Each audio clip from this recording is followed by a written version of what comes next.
আসসালামু আলাইকুম আমার প্রিয় বোনেরা। আশা করছি আল্লাহ তাআলার অশেষ রহমতে সকলেই ভালো আছেন এবং সুস্থ আছেন। নামাজ পড়া কিংবা কুরআন তেলাওয়াত করার জন্য অজু করার অবশ্যই প্রয়োজনীয়তা রয়েছে। অজু না থাকলে কোনোভাবেই নামাজ আদায় করা যাবে না এবং দেখে দেখে কুরআন তেলাওয়াত করার জন্য অজু করতেই হবে। অজু ভাঙার বেশ কিছু কারণ রয়েছে, যেই কারণগুলো ঘটলে আবার নতুন করে অজু করতেই হবে।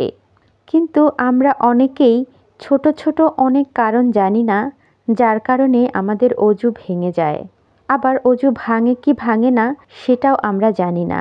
এরকম অনেক প্রশ্নই আমাদের মনের মধ্যে থাকে, কিন্তু তার সঠিক উত্তর আমরা হয়তো জানি না।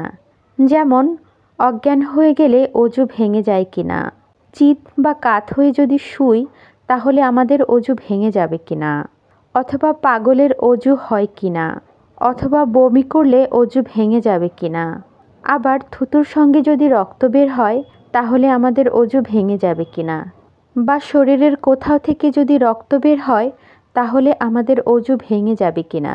আমরা অনেকেই কিন্তু এসব প্রশ্নের উত্তর জানি না। আবার আমার অনেক বোনেরাই হয়তো সবগুলো কারণই জানেন।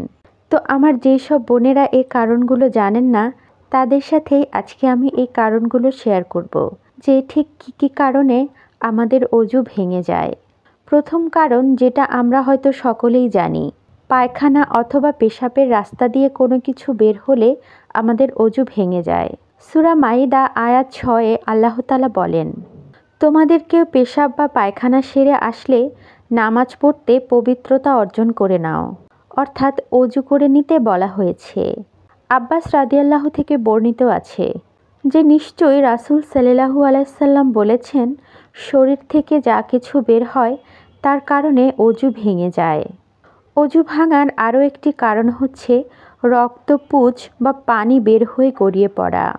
আব্দুল্লাহ বিন উমর রাদিয়াল্লাহুর যখন নাক দিয়ে রক্ত ঝরত তখন তিনি ফিরে গিয়ে অজু করে নিতেন।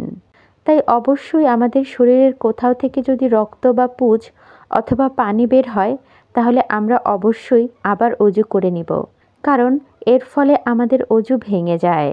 অজু ভাঙার আরও একটি কারণ হচ্ছে মুখ ভরে বমি করা। আয়েশা রাদিয়াল্লাহু থেকে বর্ণিত, তিনি বলেন, রাসূল সাল্লাল্লাহু আলাইহি সাল্লাম বলেন, যে ব্যক্তির বমি হয় অথবা নাক দিয়ে রক্ত ঝরে তাহলে ফিরে গিয়ে অজু করে নেবে। অজু ভঙ্গের আরও একটি কারণ হচ্ছে থুতুর সঙ্গে রক্তের ভাগ সমান বা বেশি হওয়া। হাসান বসরি রাদিয়াল্লাহু বলেন, যে ব্যক্তি তার থুতুতে রক্ত দেখে তাহলে থুতুতে রক্ত প্রবল না হলে তার ওপর অজু করা আবশ্যক হয় না। অর্থাৎ থুতুর সঙ্গে যদি রক্তের পরিমাণ সামান্য হয় তাহলে অজু করার প্রয়োজন নেই, তাহলে আপনার অজু ভঙ্গ হবে না। কিন্তু থুতুর সঙ্গে যদি রক্তের পরিমাণ সমান অথবা রক্ত বেশি হয়ে থাকে তাহলে অবশ্যই আপনি অজু করে নেবেন।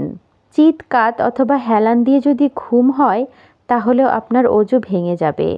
আব্দুল্লাহ ইবনে আব্বাস রাদিয়াল্লাহু থেকে বর্ণিত, রাসূলুল্লাহ সাল্লাল্লাহু আলাইহি সাল্লাম বলেন, সিজদা অবস্থায় ঘুমালে অজু ভঙ্গ হয় না, তবে চিত হয়ে শুয়ে পড়লে অজু ভেঙে যাবে। কেননা চিত বা কাত হয়ে শুয়ে পড়লে শরীর ঢিলে হয়ে যায়। পাগল বা মাতাল হলে সেই ব্যক্তির অজু হবে না। হাম্মাদ রাদিয়াল্লাহু বলেন, যখন পাগল ব্যক্তি সুস্থ হয় তখন নামাজের জন্য তার অজু করতে হবে। অর্থাৎ পাগল অথবা মাতাল অবস্থা থেকে আপনি যদি সুস্থ হয়ে যান তখন অবশ্যই নামাজের জন্য আপনাকে অজু করতে হবে। অজু ভঙ্গের আরও একটি কারণ হচ্ছে নামাজে উচ্চস্বরে হাসি দিলে। অজু ভঙ্গের আরও একটি কারণ হচ্ছে অজ্ঞান হয়ে যাওয়া। কোনো ব্যক্তি অজ্ঞান হয়ে গেলে তার অজু ভেঙে যায়। ইবাদতের জন্য তাকে আবার নতুন করে অজু করতে হয়। আলেমদের মতে কেউ যদি অল্প সময় অজ্ঞান থাকে তাহলেও তার অজু নষ্ট হয়ে যায়। হাসান বসরি রাদিয়াল্লাহু থেকে বর্ণিত, তিনি বলেন, কোনো ব্যক্তি যদি অজ্ঞান হয়ে যায় এবং সে যদি বসা অবস্থাতেও থাকে তবেও তার অজু ভেঙে যাবে। ইব্রাহিম নাখাই রাদিয়াল্লাহু বলেন, অজ্ঞান ব্যক্তি জ্ঞান ফিরে পাওয়ার পর পবিত্রতা অর্জনের জন্য অজু করবে। তাই কেউ অজ্ঞান হয়ে গেলে তার অজু নষ্ট হয়ে যায়। তাই তাই জ্ঞান ফেরার পর নামাজ এবং এ জাতীয় ইবাদতের জন্য অবশ্যই নতুন করে অজু করতে হবে।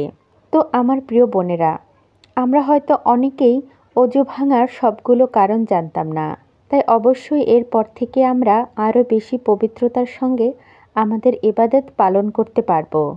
তো ভালো থাকবেন আমার প্রিয় বোনেরা।